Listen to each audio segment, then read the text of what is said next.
Fire it up, folks. This is BEG Wrestling. We are here, and we are live. And we have a loaded show tonight. Cornell Kevin's on the line here. We're going to be breaking down. This is fantasy. Fantasy drafts are right around the corner. So, we got cheat sheets. You need cheat sheets? We got cheat sheets. Cornell Kevin is here. He's going to tell us all the real contenders at every weight class. I got a crowd in the background here, folks. We are live. We're going to be taking call-ins at the end of the show. Join the comments. I know people were fired up in the comments. We're a little late.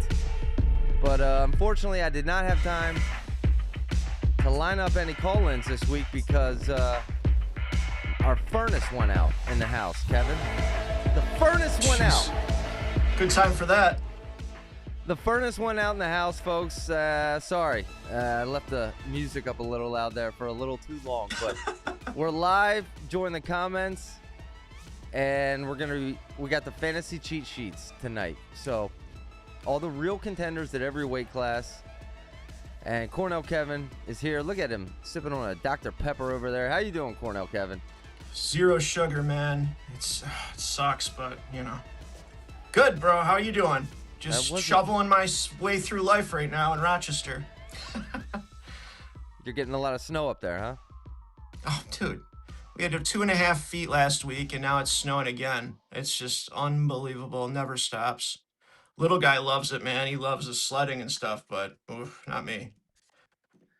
That's why teams moved dual meets last week, but hey, we already got Iowa Don. Hang on. We're going to go through these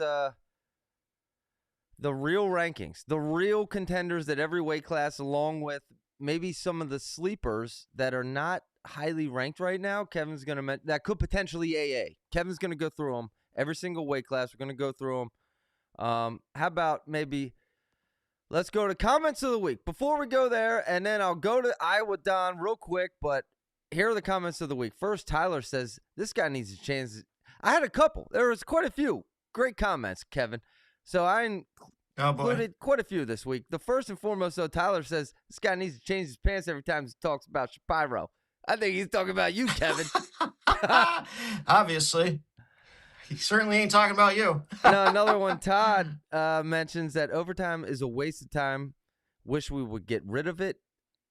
The score at the end of regulation should go to the last one to score wins the match, basically. Just like freestyle. So it's freestyle. And you know what? As many one-to-one matches as we're getting, I'm kind of getting on board this argument with Todd, honestly. Yeah, I mean, right? At first it sounds ridiculous, but you know what? Why the hell not? Yeah, something's got to change. So many, and then you go ride out, and then you go sudden victory overtime on your feet. No one gets a point, and then it's ride out, and I'm. It's like going through the motions, right? Yeah, it's like we're going through the motions.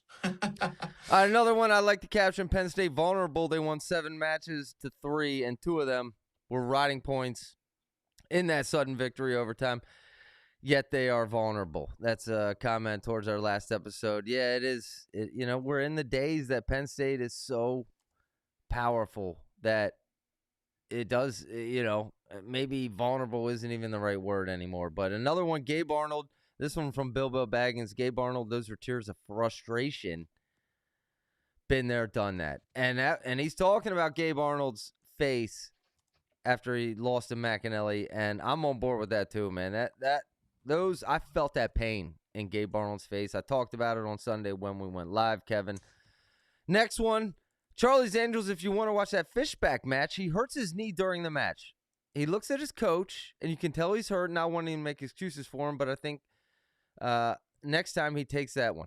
Listen, is Fishback hurt, Kevin? Now, I included this comment because this is relevant because we're doing the fantasy cheat sheets tonight, and, Fishback is a real player there. So, have you heard anything? Do you got any news on Fishback?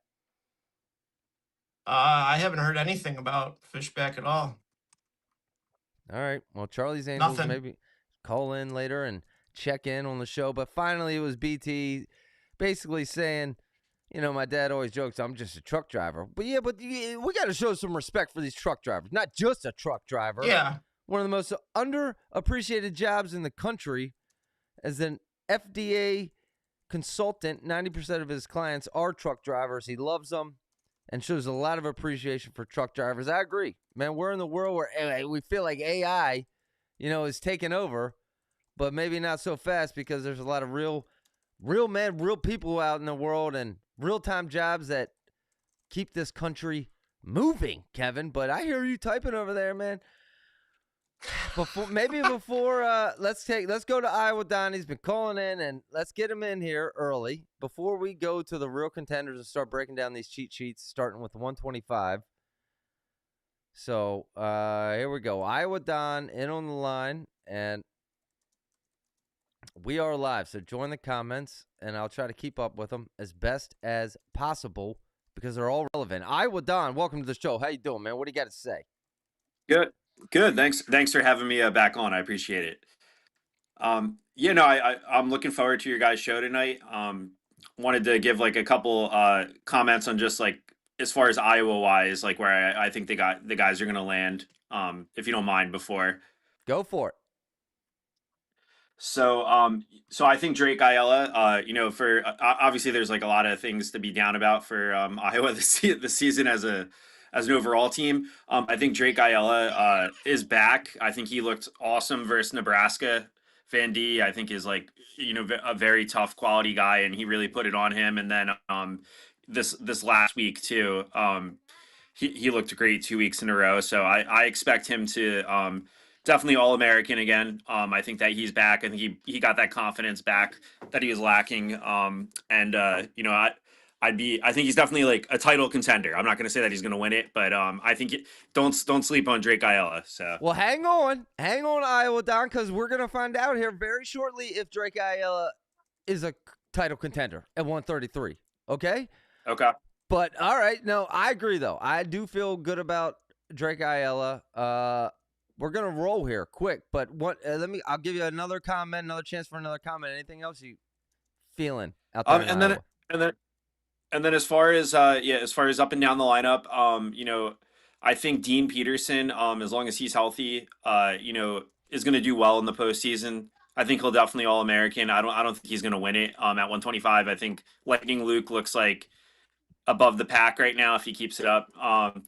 I do think that Caliendo, as long as he's on the other side of the bracket from Messenbrink, should be able to make the finals again. He looked really good versus Andrew Sparks. I think Andrew Sparks is a tough opponent and really put it on him. And then as far as for Patrick Kennedy, All-American, and Ryder Block, I was actually really liking how he looked for Nebraska, but not so much this recent match. But I kind of have a feeling he was sick. Tom Brand's made some weird comments about with the way regardless of how you feel in wrestling, and I kind of feel like it was kind of aimed at Ryder Block. So we'll see. I think he's definitely a All-American contender, but definitely not going to win it. And Gabe Arnold, I gained a lot more respect for him. I think Max McNelly is a really tough opponent, and Gabe Arnold could have attacked more, but I think he wrestled with a lot of heart, and I kind of feel bad for the way that he's being used right now in the season. Sorry, I have a 9 and a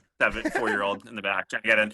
I feel bad for kind of the way he's being used right now. I think Kevin mentioned in one of your previous shows, why have him weigh in at 174 if he's going to wrestle anywhere between 74 to 97. And clearly Kennedy and Ferrari, when they're starting, are better than Gabe Arnold. So I think his only real shot is let the guy gain some weight and hopefully maybe get on the podium at 197. So that's kind of my comments for Iowa, but thanks for having me on the show. And all right. Hey, thanks a lot, we appreciate the call in, Iowa Don. And thanks, bro. Tell your kids we said hi. You know what I mean? Yeah. What's up, guys? Keep up the good work. Appreciate it. Thanks Iowa a lot, Don man. there. And we always appreciate call-ins because we like to feel the sense of the vibe of how they're feeling there in the local towns. You know what I mean? And we got a lot of Iowa fields. We actually got the chance to see Hawkeye Terry for the first time this week, but we are the only call-in show. We take live call-in. I still do believe to date we are the only active live call-in show. So yeah, there's people that do recordings, recording calls, but yeah, we do live comments and call-ins, man. We've been doing that for a while. And so folks, this is the only show you can find that, but Hey, we're going to go on. That was the comments of the week. Let's go on, dude. Let's get right to it, man. 125. Here are the real contenders. Kevin, you did your research. Everybody knows you do your research, dude. So let's talk about the real contenders. And we're talking about the wrestlers who have the opportunity to win a title, okay? And now you're going to have to take into consideration where they're ranked come NCAAs, because if they're on one side of the bracket or on this side, you know what I mean? Some people could benefit by being on a good side of a bracket versus another. But here we are at 125 right now.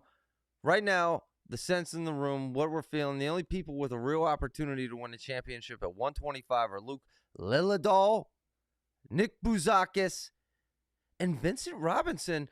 Intermat provides all your rankings here, so rankings all provided by them, but Vincent Robinson down there at 5. Kevin, explain this to us. Okay, so first, this is our thoughts as far as these guys win a title. You're not waking up the next day really surprised. That's where I'm going with this. Is it possible that someone else could win? Of course it is. But who can go there and string 5 matches together and win? And I think these 3 are your guys. I think that Eddie Ventresca is 4-0 against Vincent Robinson, but he struggles against Troy Spratley. I don't know if Troy Spratley has the offense to string the 5 matches together. I think that, to be honest with you, I would think that Lilladal and Bouzakis are the 2 favorites. I think Lilladal has really stepped it up the last few weeks, and I think Bouzakis is just massive. Other names crossed my mind. I thought about Strickenberger. I thought about Mark Anthony McGowan, but I just don't see it. Those guys would shock me if they won. So these are the 3 guys that I think are your best shots to win a title at 125. They would be the odds-on favorite, I would think. All right, you're getting kickback, Kevin. Not a wrestler in the comments. Ventresca and Spratley are absolutely contenders right now, and that's what you're gonna get. They're like I said, they're contenders. But would you be not a wrestler? And I'm glad you were right on cue, man, because I expected you on this one. Would you be shocked if Spratley won the title, though? And if you say no, then he is a real because contender. I would be shocked if Spratley won the title. Yeah, because you're going to be talking about navigating no less than 2 of these top-tier wrestlers here in this weight class, right? For Spratley, at least. Because yeah, I mean, he was a finalist last year, so I know some people might be like, dude, he was a finalist last year. Of course he's a contender. But, the reason I don't think Ventresca is one, because there's certain guys that Ventresca has a heck of a time beating, Spratley being one of them. Okay, not a wrestler, not shocked at all. So, not a wrestler has him highlighted there. Troy Spratley, and these are all debatable. These are not facts. No. In fact, if they were, man, I'd be making some money. I'm going to backtrack this episode, Kevin, after NCAAs, and if there's a wrestler who wins a championship that's not on this list, we're going to have a right and wrong episode and call you out. But I'm just kidding.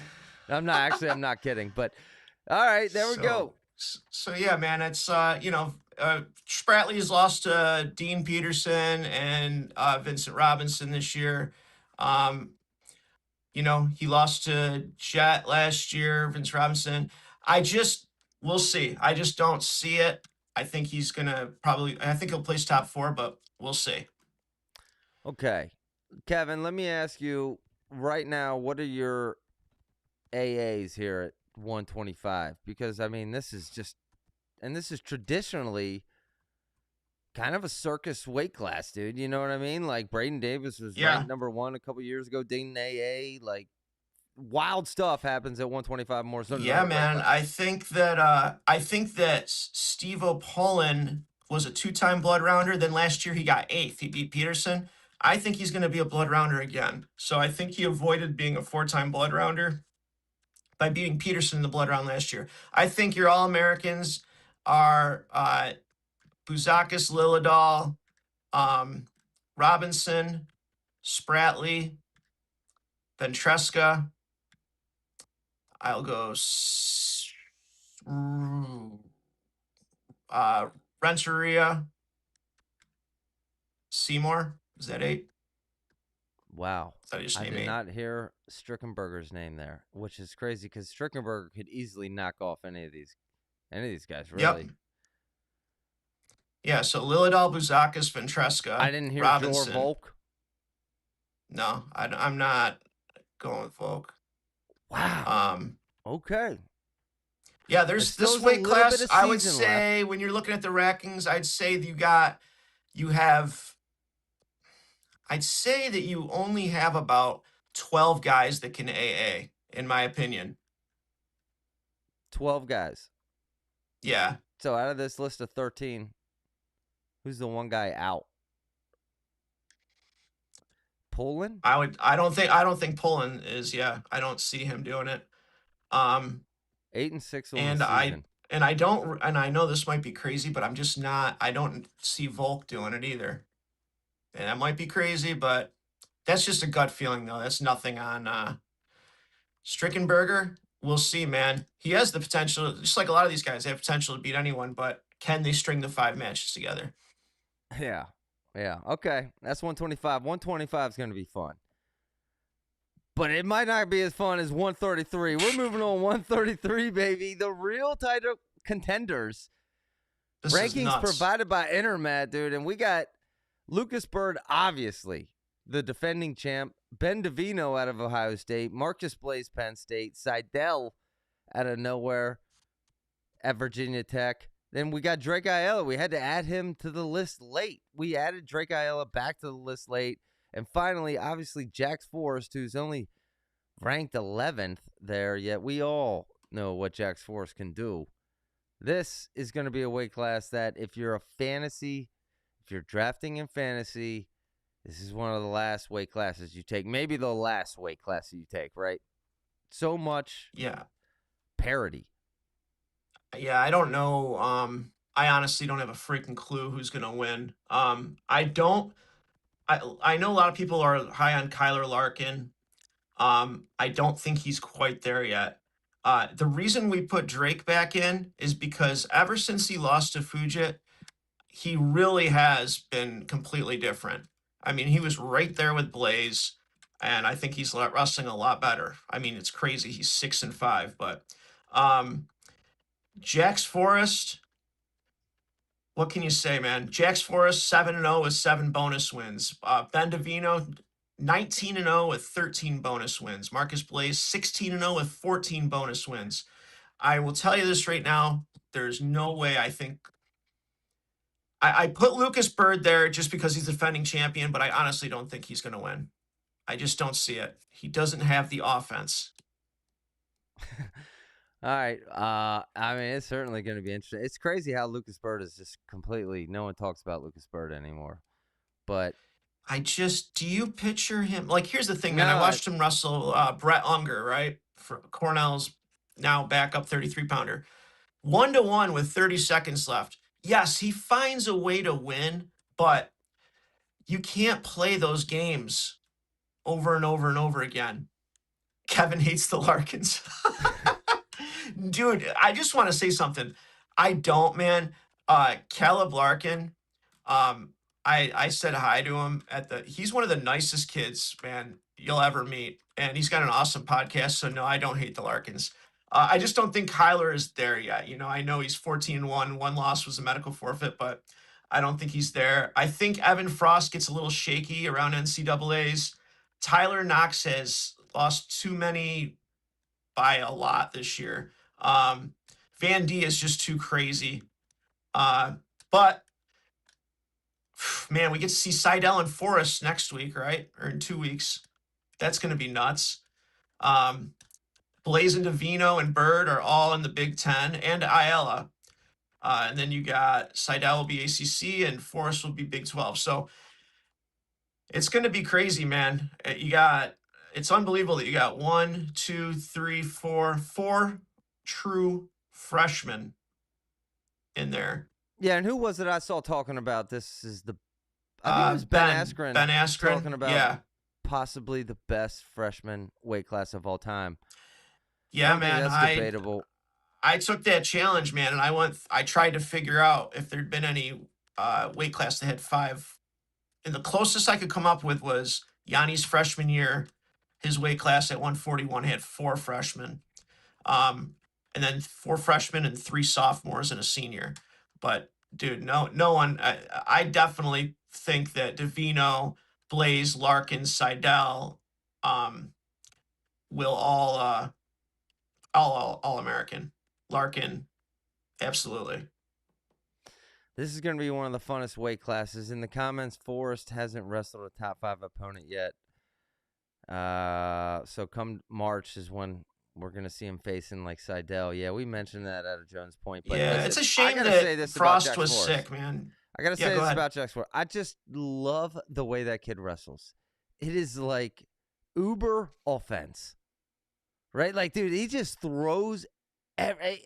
He might be the next and only other mess and bring style wrestler I've ever witnessed, where he just throws so much stuff on the wall until something sticks. Like, it's a whole different. It's scary though, man. Like, in his senior bronze match, he would have won that match if he would have just let go of that leg. He just goes and goes and goes. And even when he's tilting guys right now, he kind of scares me. He's kind of flopping all over. But that's just the way he is. You can't change that, man. That's just how he wrestles. And it's nerve-wracking if you're watching him and you're rooting for him. He reminds you of Messenbrink 2 years ago, right? On his shots. Yeah, I mean, even now, Messenbrink will shoot a mile away. Yeah, but I would say he's very spastic. has refined it a little bit. Like, over the past 2 years, I mean, Messenbrink used to be completely reckless. Like, even now, Zach, he'll shoot. Messenbrink will shoot 3 feet out, and but he can get out. He gets out. You know, people don't capitalize on it. It's Jax Forrest just reminds me of Messenbrink. That style, that just reckless offense style. I absolutely love it. That's why I love. Now, it'd be crazy. Do you? Okay, we all know that Forrest beat Seidel in the state finals last year. And it's funny to say this because Jax Forrest obviously got better this summer, man. He made the world team and he took 5th in the world. But I think Seidel has jumped more, is improved more than even Jax did. I'm not saying that he's going to beat Jax, but man, I'll tell you what, I don't think Jax is going to take down against him. Because Seidel's so good. You'd have to be nuts to take down against Seidel right now, no matter who you are. Well, that's the wrench that's been thrown into 133. Seidel. Yeah. I think if the safe pick, I think, is Blaze. But Davino, I feel like nobody's given him enough credit. The guy leads. He's got the most technical falls in all of Division I wrestling right now. He's got 11 tech falls, 12, but one of them isn't. It wasn't an official match, so 11 tech falls, man. He is a little beast, and this weight class, wow, quarterfinals, even round of 16, gonna be fire. Yeah, if I had to ask you, what's your finals matchup? I would say, I would probably say Davino and Blaze. Davino and Blaze is your finals? Yeah. Oh my goodness! And now this is a weight class where your seating is really gonna matter. So you're gonna have to take everything that we say tonight with a grain of salt, and then compare it to what the seedings are. Yeah, I mean, it's crazy because you got Evan Frost, Larkin, and Forrest in Toronto in the Big 12. Then Big 10, you got Van Diella, Fujit, Davino, Bird, Blaze. ACC, you got Knox and Seidel, which Seidel already destroyed Knox. So, yeah, man, it's going to be wild. 133 might be the funnest weight class in a long time, folks. Jax has the benefit of practicing bottom against Vega. Says not a wrestler. Yeah, I mean, which is crazy. Like, if you had to pick a guy, if you had, like, the first pick of this weight class, you said your safe pick was Blaze. To me, that's not a fantasy pick though. Like Blaze, I don't think is going to be bonusing any of these guys, right? mine's going to be Jax. Jax is going to be bonusing, I think, and he has the potential to win. Seidel's been smoking everyone 16-0, 17-0. Like high quality guys too, returning All-Americans, which is crazy. What But if we get Seidel we'll Forrest see. in the finals here? Wouldn't that be something? We could, man. I'll tell you what, Seidel and Forrest are better than any of these guys on the top, you know? And Yeah. it doesn't take a lot for these guys to catch someone in a tilt, man, for a 2 count. You know, so that might be a difference maker, man. Top Wrestling, I think this year is going to be a big part of NCAA's. I just hope that it's the big part as far as back points and not hanging on for dear life. 35 bat returns, getting that riding time point. I can't even watch that. No, I agree. But don't ever, all of a sudden, we're not talking about Marcus Blaze. Not a wrestler does say he's the safe pick here. But listen, I would not be shocked to see Forrest Seidel in the finals here, which would be wild stuff coming off them just this past year in the Pennsylvania State High School finals. But absolutely. All right, that's going to be fun. 133, we got to move on there. 141, here are your real championship contenders. This one kind of surprised me, Kevin, and I'm going to have to maybe argue with you a little bit about this because I might have highlighted 2 people, Jesse Mendez and Vega. However, you also got Hardy, Stanich, and Cornella. That is your Cornell bias. Tell me I'm wrong. Hey, man, I'll tell you exactly why. I didn't have Cornella in, and then with Stanich in, Cornella's wrestled Mendez. He wrestled Mendez this past summer. He was tied with him 1-1 with about 40 seconds left in the match, and he got leg laced, right? But he showed me that he could be right there. He's had a heck of a summer. He blew through U23s.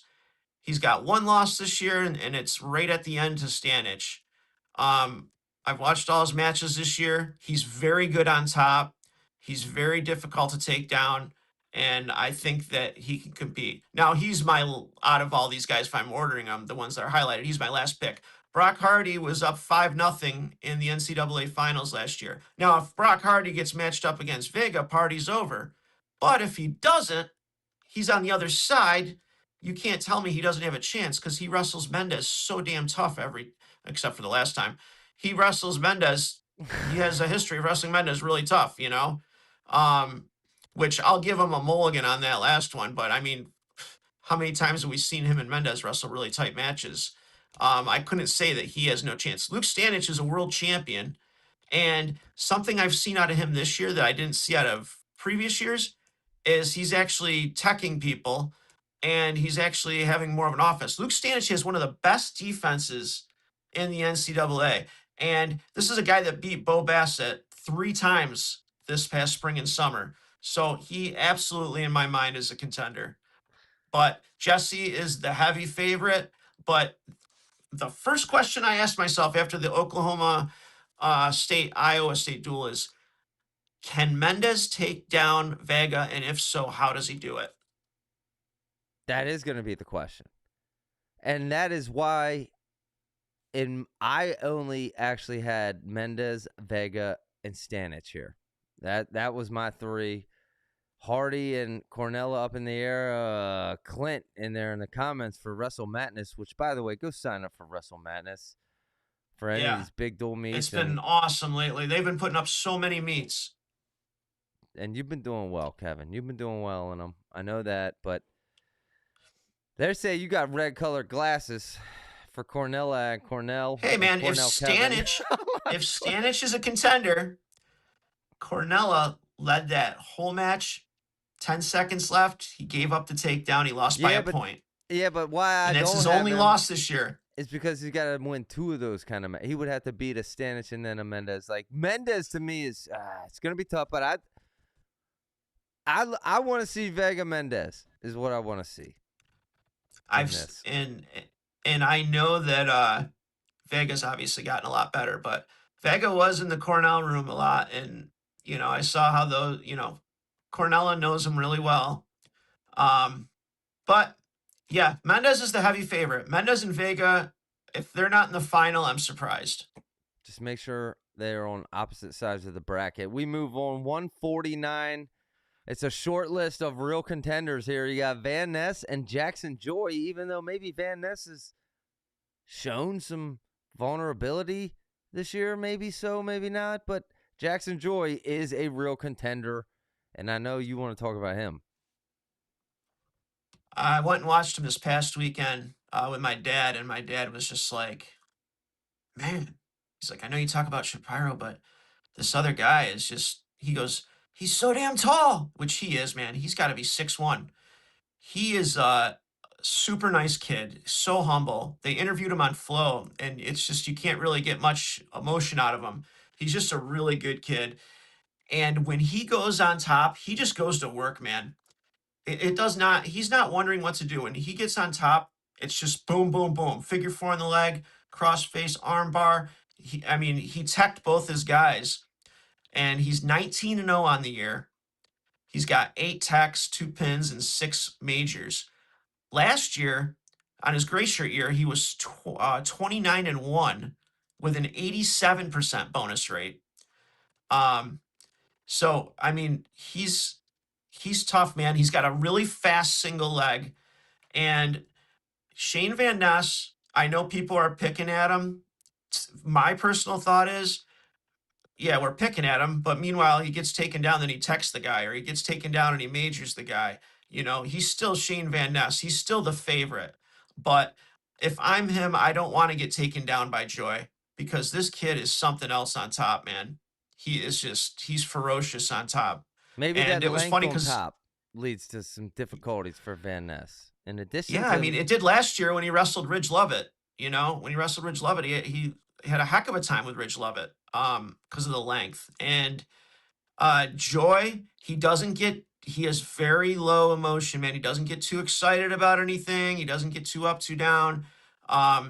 In the dual meet, he wanted to go on his feet. It was funny against Columbia. He was like, and he just wanted to wrestle on his feet because he's so used to, and Gray was like, no, just finish him off on top. So he, tilted him a few more times and teched him.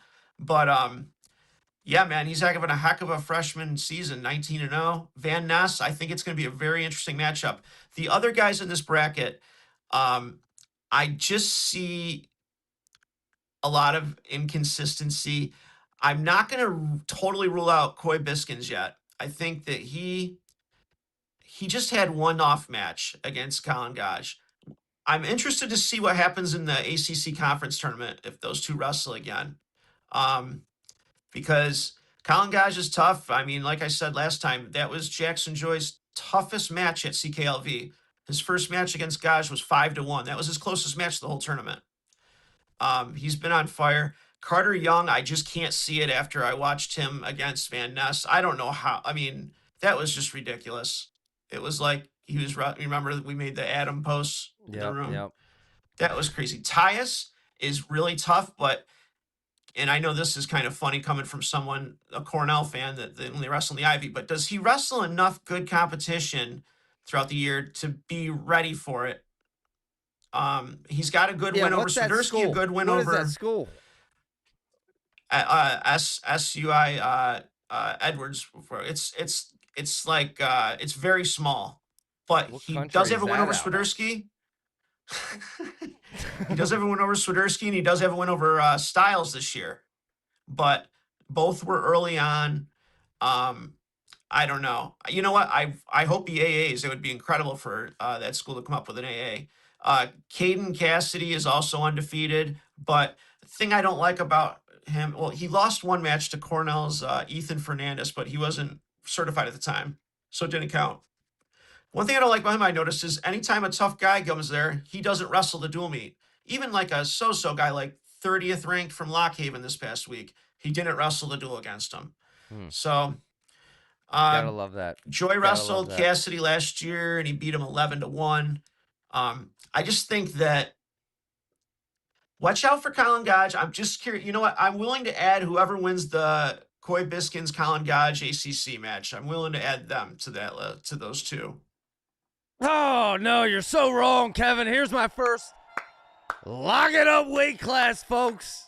No, actually, I'm just kidding. I actually am predicting an upset. I am going to predict Jackson Joy beats Van Ness in the finals at 149 this year. Okay? That's bold. That's bold. Yeah. But I'm telling you, the freshman who has shown, you just described it, he's humble, he's composed, he's not getting too down, Jackson Joy I'm talking about. And maybe the one Cornell wrestler that we have overlooked and haven't talked enough about is Jackson Joy. We're talking too much about the guy at the next weight class and maybe not enough about Jackson Joy. I will say this, Zach. He has the best odds of the three Cornell guys, the four, to win. Okay. He has the best odds.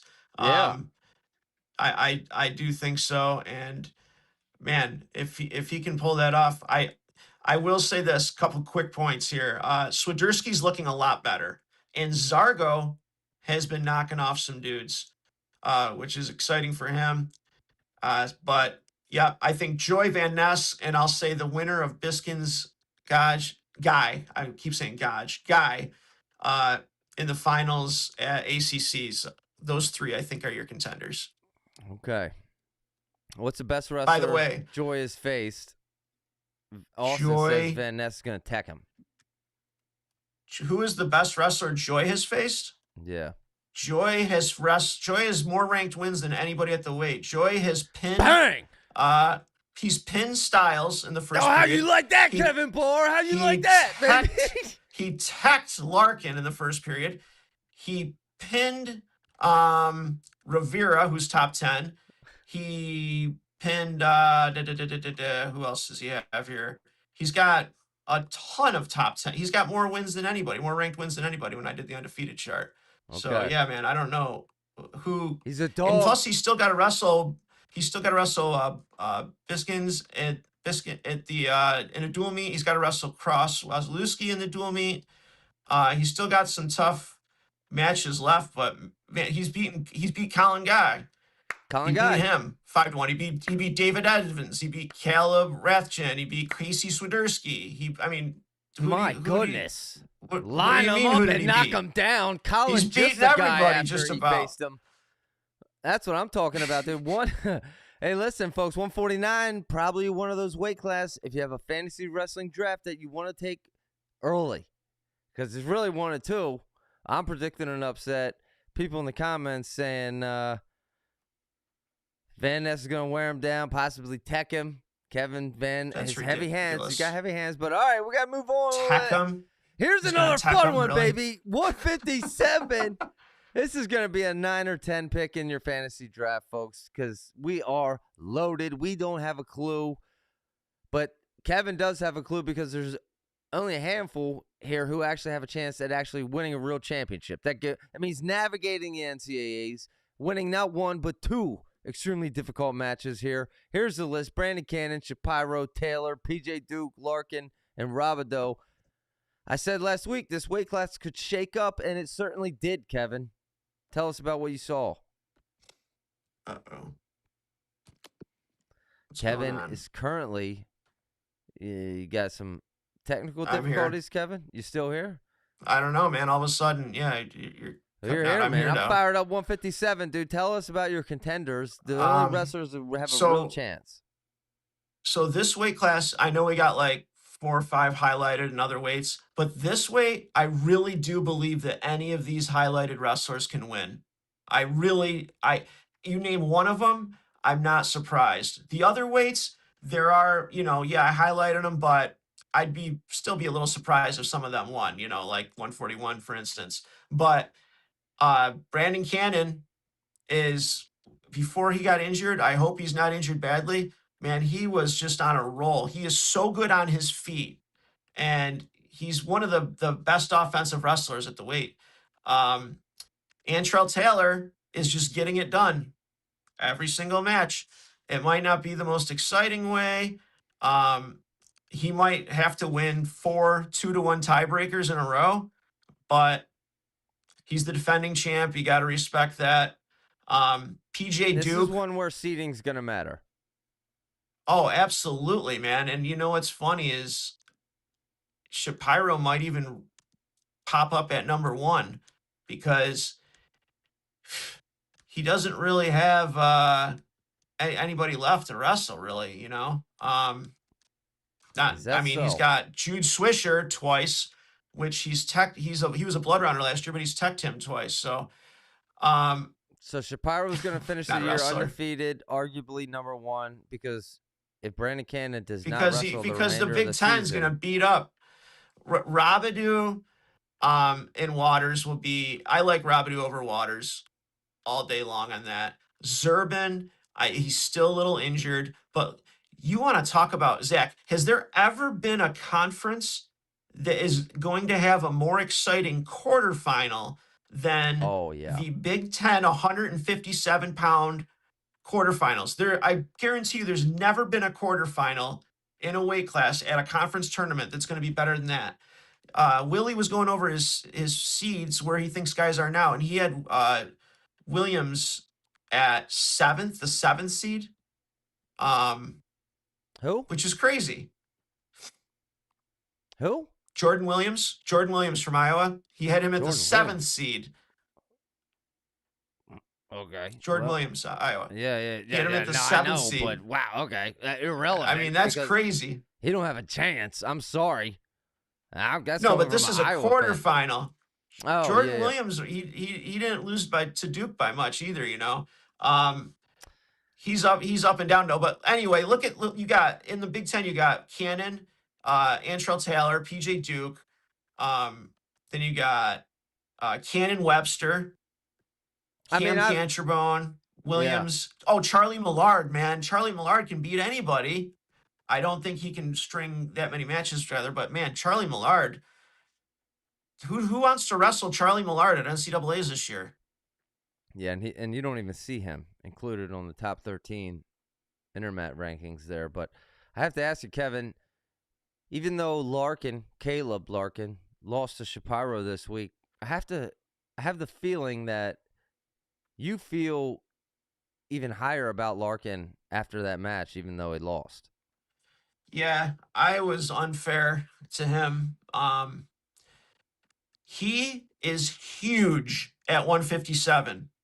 I don't know how in God's name that kid made 149 pounds. He was big at 157. He was bigger than Shapiro. I couldn't believe it. You know what's really interesting about the way he wrestles, Zach? He does his hand fighting. He's always pressuring into you. And it just is very exhausting. I was getting exhausting just watching it. And Shapiro got in on him 3 times, really good. He tried this throw by right at the beginning, didn't quite get it. Got his leg up in the air. Kid's so hard to weigh down. What I was worried about in that match is after the first period, I'm like, man, if I'm Shapiro, I'm exhausted. And he hasn't gotten any points yet, and he's exhausted. Yeah. He is absolutely someone that could win this weight class. I didn't think so before the match, and I know it sounds goofy why I would think now, but yeah, I think that he is someone that can win. I do want to, if I can, maybe I should bring this up later, but yeah, I'll bring it up after. But yeah, Zach, I think that that kid was sucking too much weight at 149, bottom line. Okay. Yeah, that Larkin would not surprise me. I also have to say Antrell Taylor's put himself back where we should not have forgot about him. But, his experience and what he did to beat PJ Duke, that was a tough matchup for PJ Duke. And an opportunity for Duke to really almost separate himself, as we talked about last week. But I just see this weight class as a total crapshoot. Yeah, it is. And you know what? Duke, he was so close to that takedown. And he was so I don't know if he might have gotten those back points. So it's not as if he was just completely shut down. If they wrestle again, I think there'll be more points. I would take Duke to beat Taylor next time if they wrestle again. Yeah. Yeah, I would too. I would too. Um, Taylor, the thing you got to watch with him, man, is you got to be patient. Last year in the semis, Meyer lost patience. There was a minute left, one apiece, and he took a horrendous shot, right? Um, Duke Okay, stayed patient. can I say this about Shapiro to that point, Kevin? Yeah. Like, you Hmm. suggested maybe he lost his patience. For some reason, I am just not picking Shapiro to win this because of the duration of the matches and maybe that lack of consistency out of Meyer that we haven't seen over the past few years. Something just tells me now I know, could he beat any single guy in this way? Absolutely. I think he's proven that, but to do it at NCAAs over the course of those couple days, something tells me I'm not high on Shapiro. I know you hate that. No, no, I understand why. I do think people are somewhat unfair to him. Like his freshman year, he did win 20 matches in a row, and he did score the 10th most team points of anybody in the whole tournament, despite getting third. I mean, he went on a run there. He measured, pinned, tacked just about everybody he wrestled except for his one loss, which he avenged that loss for third. Um, Last year, that was a different story, with his weight and health. But the thing about Shapiro, you're right. Shapiro can score on anyone, but you're right. Can he not do any boneheaded things for 5 matches, right? Where he's going to get himself hurt or get himself caught on his back. Um, it's already been shown that you can't do the wild stuff against Santrell Taylor. You're not going to be able to do it against PJ Duke. But here's the equalizer, Zach. Meyer Shapiro is really good on top this year as a top wrestler. Really good. Um, and I think that that's going to be a big difference maker. I think he can ride just about anybody in this on that list. He had riding time against uh, uh, Larkin, and he didn't even really, he didn't need it. He had to let him up to try and take him Mm-hmm. down at the end. But yeah, he's been really working on his top game, and I think that's might be the difference as long as he can stay patient in neutral position when he wrestles an Antrell Taylor or a PJ Duke. But I know what you're saying, Zach. It's a fair point. And maybe I'm wrong there. Maybe I'm wrong, and maybe he'll prove me wrong. But up to this point, I haven't seen that, and I've seen it, and this is just such a gauntlet that he's going to have Oh, to go through. whoever Another wins weight this weight, class that ranking seating will significantly matter at this weight class. So all of these wrestlers with the potential to win it all, that might even slightly change after we get the seedings. But we're winding down. Yeah. Final thoughts before we go to 65, Kevin? no, I love this weight because for the most part you get a lot of scoring, and I'm very excited to see these guys. Okay. So This will be a let's quick move one. on. 165. We got one wrestler with an opportunity to win it all. It's Mitchell Messenbrink, the assumed number one pick in any and every fantasy wrestling draft this season thus far. He has done nothing Not a to convince us not, otherwise, right? not a wrestler in 5, 4, 3, 2, 1. Join the comments. I don't think that Lockett is there yet. I'm interested to see Caliendo and Lockett again. We might not even see Messenbrink and Lockett if Caliendo beats Lockett. I hope that Bianchi wrestles Lockett in the dual meet coming up and doesn't sit out and remain undefeated. But I think Lockett definitely beats Bianchi. And Joey Blaze, nobody's talking about him. The Blaze brothers are undefeated. That's wild, isn't it? Both brothers undefeated. Wow, some proud parents out there. The Blaze parents got to be real proud right Yeah. now. Yeah. And We don't talk and about both those Joey. guys are young too. Yeah, I feel like he's forgotten, and it's just. But I think when all push comes to sub, Zach Mitchell Messenbrink has got 100% bonus, and he's gonna win the bracket. All right, He's first not I gonna lose a gotta. college match. All right, first John's got a great comment.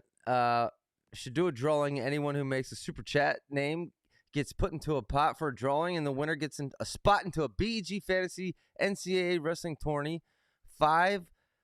Pick 5 plus me, my dad Kevin, and maybe a couple other. I love that idea, John. I absolutely love that. Yeah, let's do it. And I think I'm going to make that happen. But the other comment, and you were counting down the clock, not a wrestler. D. Lockett is a contender in any bracket. So there it is. Man. And you know him what? And his 18% bonus rate, I just don't see it. But hey, true freshman, stud, undefeated. Just not Mitchell Messenbrink, though. Okay, that's debatable, but I mean, you gotta assume it will be Messenbrink and Lockett. Well, no, I can't assume that at all. Caliendo there. No, I in mean, the finals, Caliendo. yeah. You know what, though? I watched that match again with Caliendo and Lockett, and wow, Zach, you got to rewatch that match.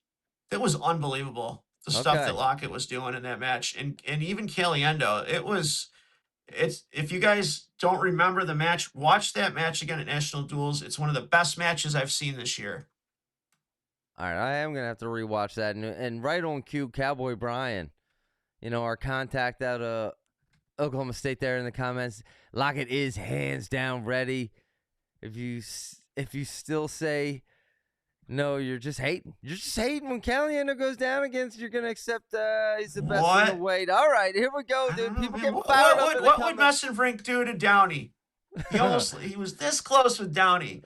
Maybe next year. And I know this close is this close, but well, yeah. actually no. Messenbrink's got another. Maybe year. not. Maybe they not. Only though. lose one. Well, they only Penn State unbelievable. We got to move on because at 174, the only wrestler Penn State does lose after this year is Levi Haynes. He's one of 4 that we have in the real title contenders who still remain. And I have to reiterate what I said a couple days ago, which was the big difference between what Levi did and Braden Davis did. Someone in the comments must have misinterpreted what I said as what Levi did was worse than what Braden Davis did. No, not at all. What Levi did was completely acceptable. That was fair game. That was in the middle of the match. It was nothing. What Braden Davis did was a little across the line. So I have to clarify that. Maybe I did not word that well, but okay, here we are. The title contenders at this weight, and we saw it. I mean, we just saw it with Minto and Levi, so that's not surprising. But then you got Ruiz, another Cornell kid, and Hartzela, silent K. So why no Patrick Kennedy? Well, Patrick Kennedy, every time he wrestles Haynes, he loses by 7 or 8 points. You're not going to tell me that Haynes isn't going to make the final. So that means for Patrick Kennedy to win, he's got to beat Haynes, and that's why I don't have him. I know it looks weird. Carson Karchla, we saw wrestle Haynes last year. It was in the dual meet, I believe, and it was either dual meet or Big Tens, one or the other, and he was this close, right? We saw Minto just wrestle Haynes, very close. We saw Simon Ruiz in the Conci semis at NCAA's last year wrestle and was 1-1 with 11 or 12 seconds left. Ruiz took a shot. Haynes countered, won 4-1 right at the end. So I know those 3 guys can give Haynes a tough match. Like not even like a very good match. So that's how I figured this out. Singleton, I saw Ruiz beat Singleton 11-0. Facundo has, he's got to finish his shots. He's defensively sound, but he's got to finish his shots. And Patrick Kennedy just can't get close to Levi. So what do you think, Zach? No, I agree. And before the Minto match, I would have put Levi as probably my number 2 Hajj guy, but that's changed, and we'll talk about it more here momentarily. But I still do have Levi winning this. Steve in the comments says Levi looks beatable. Minto impressed me. He impressed me, but at the end of the day, I am picking Levi here, but it does feel like he changed a little bit. Minto, man, when he wrestled Julian Ramirez last year in the quarters, I was like, what? I mean, he just destroyed him. It was like 10-0 or something. Minto has the offense. He's just got to use it. He doesn't need these 2-1 matches. I will say this, man. Simon Ruiz looked very shaky this weekend. I don't know what he just didn't look right, man. It was weird. He won both his matches, but it wasn't very good. So I'm hoping that whatever's wrong with him, I'm hoping that he's okay because he definitely is extremely talented. But yeah, I Okay, think maybe it's Levi Haynes lose.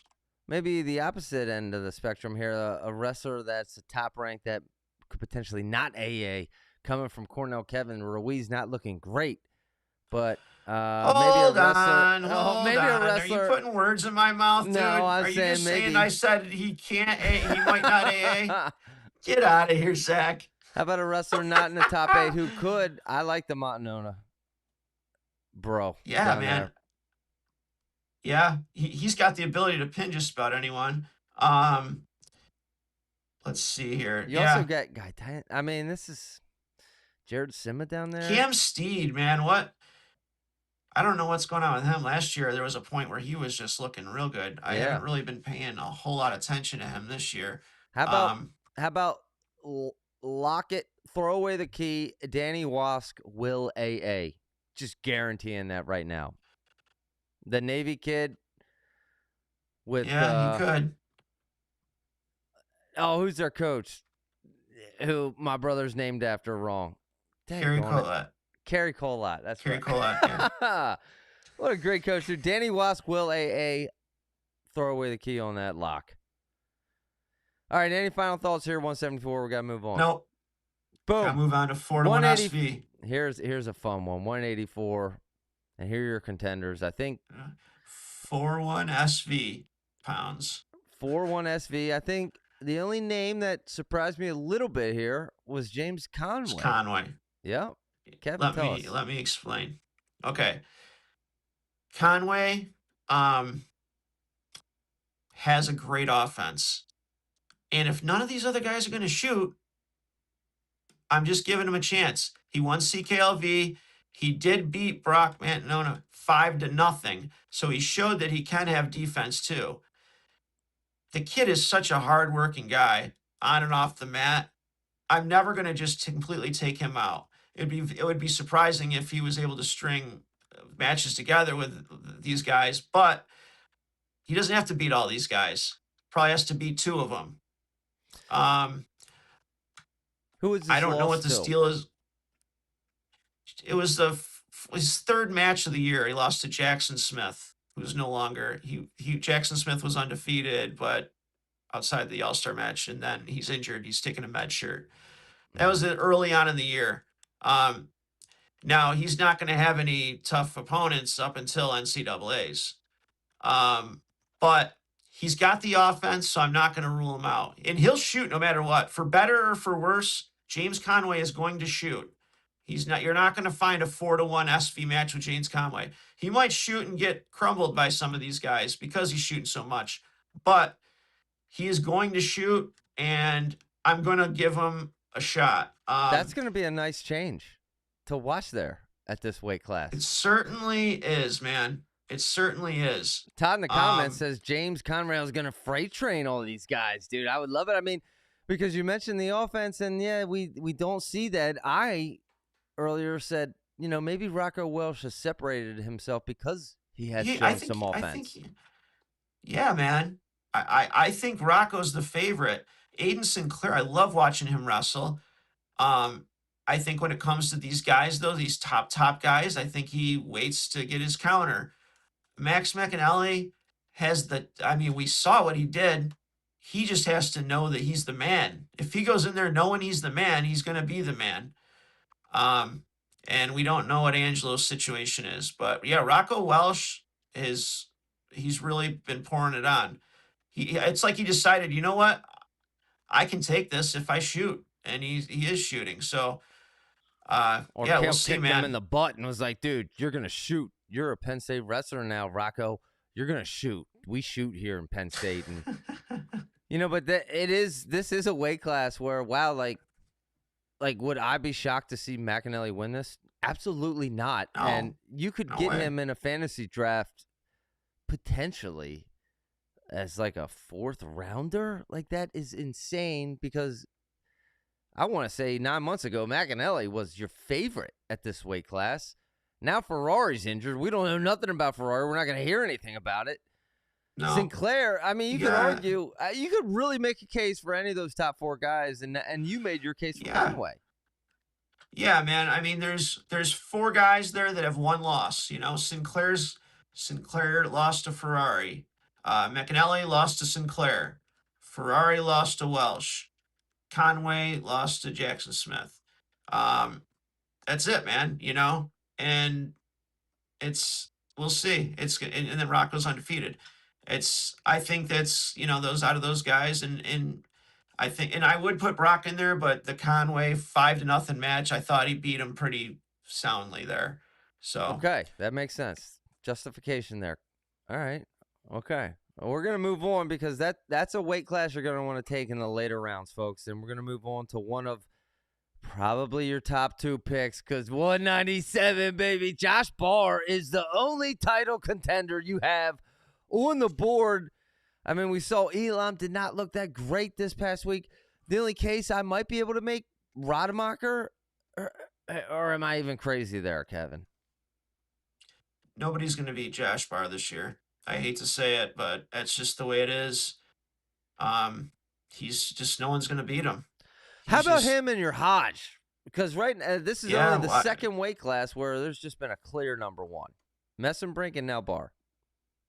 Yeah, man. Barr has a 100% bonus rate right now, and he is one of 4 wrestlers who has above a 5.00 dominance rating, which means that every match he averages at least a tech.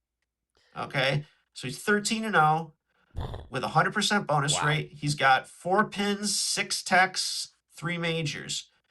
He's bonused everyone. He bonused Little. It's funny. I remember talking to a guy. I forget who it was. Some guy was telling me a couple years back, Josh Barr is going to be the next big thing in Penn State.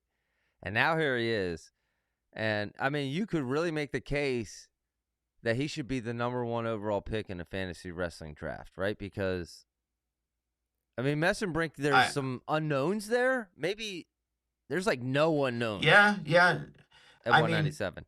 I think Rocky Elam is going to be a really hard guy to bonus, right? I'm not saying that Barr bonuses him, but I don't know, man. I think it's possible. And I think that Rocky's just not on the same level as Barr right now. No. In my opinion. Barr is aggressive, too. He's kind of got that. I mean, a Penn State mentality, man. They're like aggressive and they don't mind. I don't want to say they're going out there to kind of hurt you, but they don't mind if you get hurt by an arm bar or something. You know what I mean? Like Barr goes out there, right? And if you can't keep up, man, that's on you. And that's how wrestling should be. I love watching that kind of wrestling, that offense. Josh Barr epitomizes that at Penn State, man. And I hope he stays healthy. Last year he got hurt at the end of the year, right? And but this year, man, yeah, he still made the finals. But that's right. Yep. I mean, Justin Rademacher, he lost 1 match this year. He lost to Rocky Elam 4-3.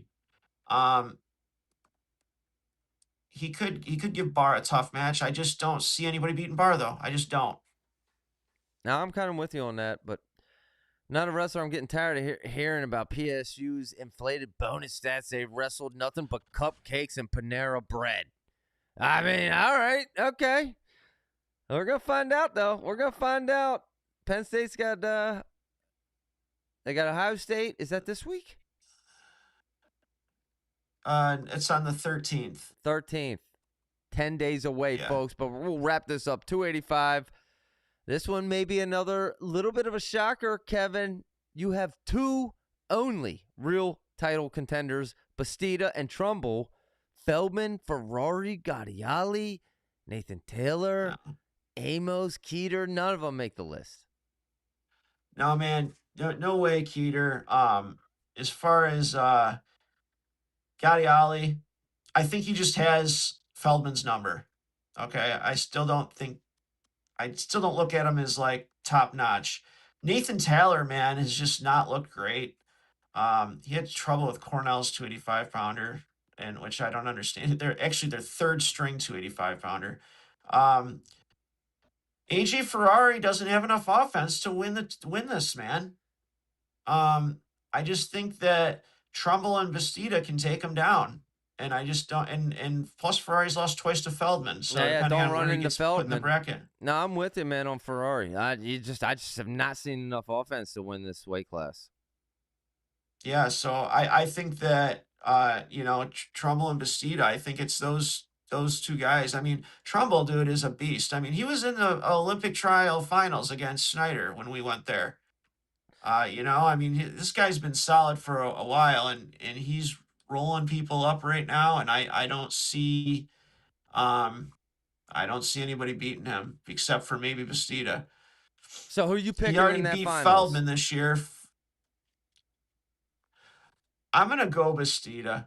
Okay, But but it's man, close. I'm looking at what Trumbull's done. Yeah, Then give me your next 6 yeah, AAs at heavyweight. yeah. I go Bastida, Trumbull. Um, I'll go Feldman, uh, Ferrari, Doucette, Gadiali. No, I don't think Gadiali is going to AA. I'll say Doucette, Amos, Carroll. I like Amos. No Hopkey. Carroll! Christian Carroll! Whoa! Okay. I don't hate that either. All right. Yeah, I forgot about Christian Carroll. And no Mirasola. Penn State fans, no we didn't not hear Mirasola's name there. Okay. All right. That's good information. I think he's like a round of 12 guy. I think Hopkey, him, Gadiali. I don't know. Taylor just has not looked good. Taylor's a big boy though, but Okay, maybe another weight class you want to take in one of those top 5 picks in your fantasy wrestling. We'll wrap this up with your remaining undefeateds list. Kevin, along I've with... tried to make it better. Try to make it more easy for you guys to see on the screen here. Got rid of a lot of the garbage. We got the... Yellow. Yellow means it's like like you got the most wins in the win column, you're yellow. Second most green, blue, and then whatever that is, pinkish red or whatever, pink. So this way you can kind of see how guys match up against all the other undefeated guys. If you got a lot of yellow and green, like you look at Mess and Brink, he's got green, yellow, yellow, yellow. It's looking good. If you got a lot of pink, not so good. But this is it, guys. This is who's undefeated. The only scheduled duels we have left against undefeated is we got Seidel and Forrest. We got Bianchi and Lockett. We got Lillendahl and did I just say Lillendahl because he like you're look what you're doing to me, man. Lillendahl and Vuzakis and Blaze and Davino. And then of course 14 of these 29 guys are in the Big Ten Conference. So the list will go down and down. I think that when NCAA's hits, you're going to have both guys still at 285. You'll have both guys still at 197. It's going to be tough for Rocco Welsh to do it, but I think he can. I think that both guys at 74, but then I think you're going to only have Lockett and Messenbrink undefeated left at 65.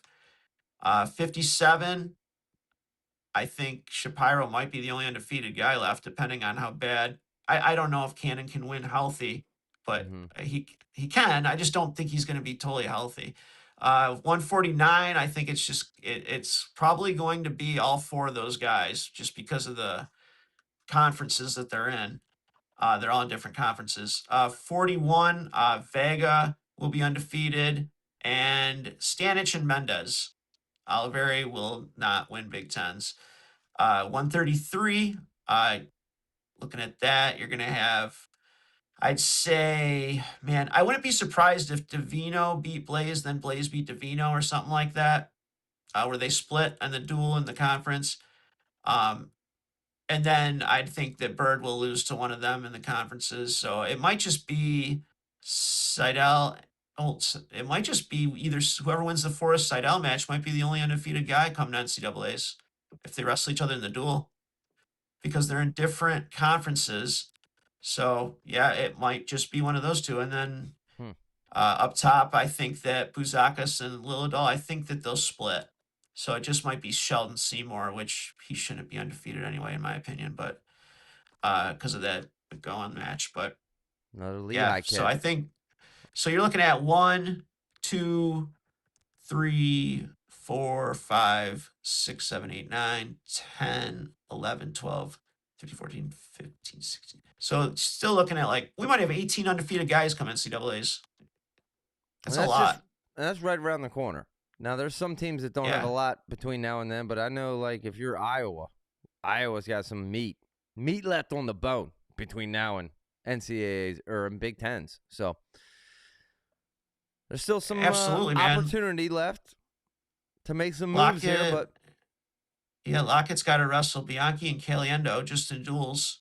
Yeah, although it's he's been getting to be looking, crunch time, man. Lockett's looking special. Lockett's looking like he could He be is special, man. Zach, look at all.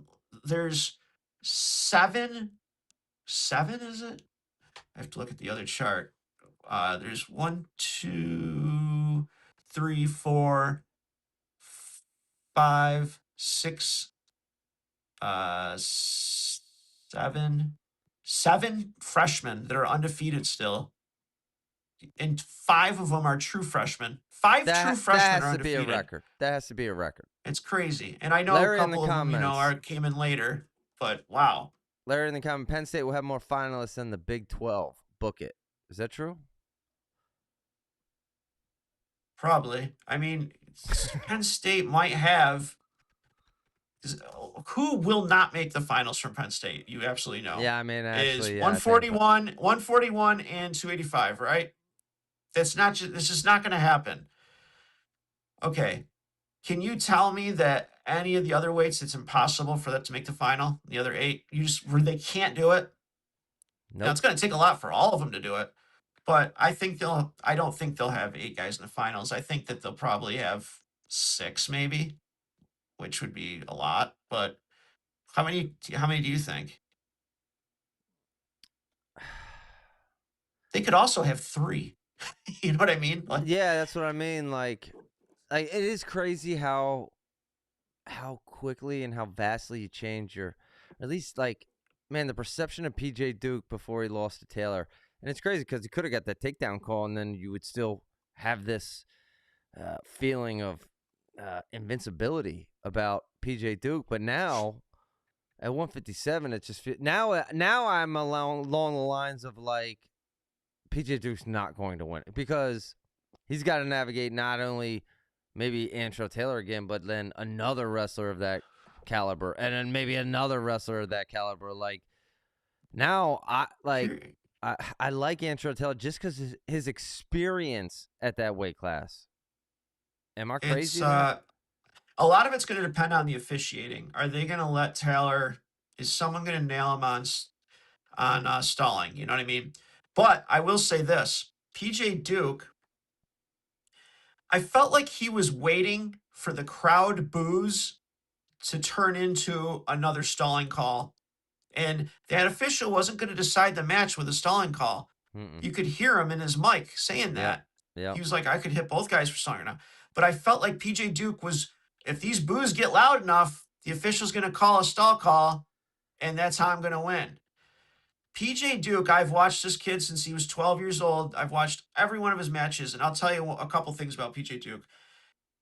When he is the underdog, he is extremely dangerous. Okay? Look at what happened after Yanni teched him the first match, right?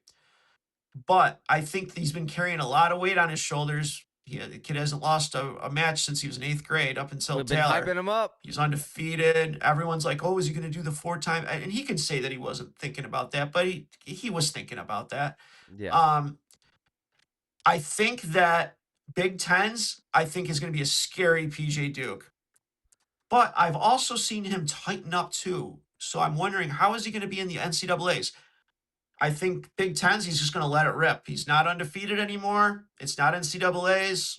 I think he's going to be pretty awesome at Big Tens. But I will say that where he can be beaten is on the mat. He should never want a match to go into tiebreakers ever. If you're PJ Duke, you need to end the match in sudden victory. Act as if you're down. And the more, I hate when people say this, but I'm going to say it, the more wrestling that happens, the better. He needs to go, man. And you know what? If he would have, it's hard to say because, man, if it's like if you would have taken more shots against Taylor, they would have had a reason to call him for stalling. But that's what Taylor does, is he sits there and waits for those shots. Mm-hmm. You know, so it's just a tough thing. But don't count PJ Duke out, man. That kid has wrestled 213 folk style matches since he was in 7th grade, and he's only lost 2 of them outside of an injury default. So the kid's Yeah, a this winner. might have been the best thing for PJ Duke. You know what I mean? Yeah. And Jones and point in the comments, if there's a time for PJ Duke to lose, it's now in the duels. Come March, Kale will have him ready to go at NCAAs. Kale has proven that he gets these wrestlers ready to go come NCAAs. Not a wrestler in the comments. Big 12 had 5 finalists in 2005. PSU had 3. Okay, maybe that'd be a fun, like you know how the Super Bowl's coming up this weekend, like a Oklahoma prop bet. State, man. A little prop bet. Oklahoma State. NCAAs? Yeah. Yeah. Oklahoma State, you know, they got a lot of guys that can do some serious damage. If they come together as a team and click at the end, they're going to be scary. Especially with, you know, I'm always, right now, I'm going to go with the guys that are offensively sound. You know what I mean? I'll always pick that. That's why I don't think Taylor's going to win a title again this year. I don't think he can navigate this bracket with all these offensive wrestlers. I don't think he can navigate it winning 2-1 in tiebreakers all the way through. I think that it might just be a Charlie Millard that just comes over and knocks him out. But that is the I thing don't with think Antro that Taylor in that style. Yeah, you could easily see him losing early and maybe not even AAing in that weight class. He could. And his variance is title or not even AAing, right? That's crazy. And that's another thing. If you're the defending champ and you lose, it's really tough to come back and get third, you know? So, yeah, I can see where that happens. But the thing about Taylor, too, man, is I've also seen it where he gets down and all of a sudden, this kid can shoot. He's got an offense, right? And he goes and he gets it. That's why everyone's like, well, if PJ Duke would have gotten the takedown, it would have been over. Well, not necessarily, because Antrell Taylor can create offense. He seems to not. He chooses not to until he has to. He sticks to his game plan. Yeah, and but I just don't see him as the winner that way. I'm not even saying it because of Shapiro. You know, I just you're gonna have to have offense to win, man. All right. You do like Shapiro to win that, though. All right, listen, one final question before we wrap this show up, folks. Like and subscribe if you have not already. But my dad, Wayne, in the comments, well, why do wrestlers get to drink water during blood or injury time? Why don't we carry a couch up there and let them lie down while we're at it? All right. Good point, Wayne. No, listen. Yeah, maybe you shouldn't be allowed to take any drinks. And we've seen wrestlers trying to manipulate some injury time, blood time. But listen, not a lot of time left in the season. That's right, folks. Fantasy cheat sheets, they were here. Take your notes, print them out. Your drafts are coming up soon. Our draft's coming up soon. I like the idea in the comments. We appreciate all the comments. Let's see if we can get some kind of BEG fantasy thing going. That would be fun. Take 5 winners from the audience. Yeah. That would be sweet. I got to say one thing real quick, Zach. I meant to bring this up earlier, but I'm so sick of talking about it on Twitter that I'm hoping I can just say this and be done with it. The situation with Zeke Jones, okay? Listen, yeah. People are coming after me on this, and they're like, maybe he was just smiling because his wrestler got a takedown. Jeez, come on, people. I'm telling you right now, Zeke Jones ran across the mat right up onto the circle. He tucked behind the second official, okay? What? And yes, he tucked behind the second official, and he went like this, and he goes, 5, 4. Only it was 7 at the time. 2 seconds ahead.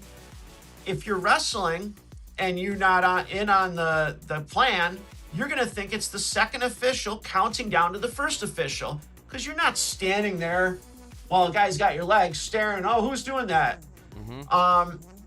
It was It was devious. It was lame. And when he got done, he was really proud of himself. Meyer looked up and he went like that. And everyone's like, well, you got to wrestle till the whistle. Yeah, but have you guys not ever wrestled where the other official counts down to the other, he knew exactly what he was doing. And then he jogged back to his seat with a smile on his face. And the reason that I brought it up is two reasons. Yes, I know Meyer won the match, but it seems like Ben Askren's video, Flo, everybody wanted to bring up the illegal chokehold at the end, right? Absolutely. It's a 1 point. It's illegal. But we're talking about a takedown here, man. And it's, that was the one takedown he had. So I thought it was total Bush League.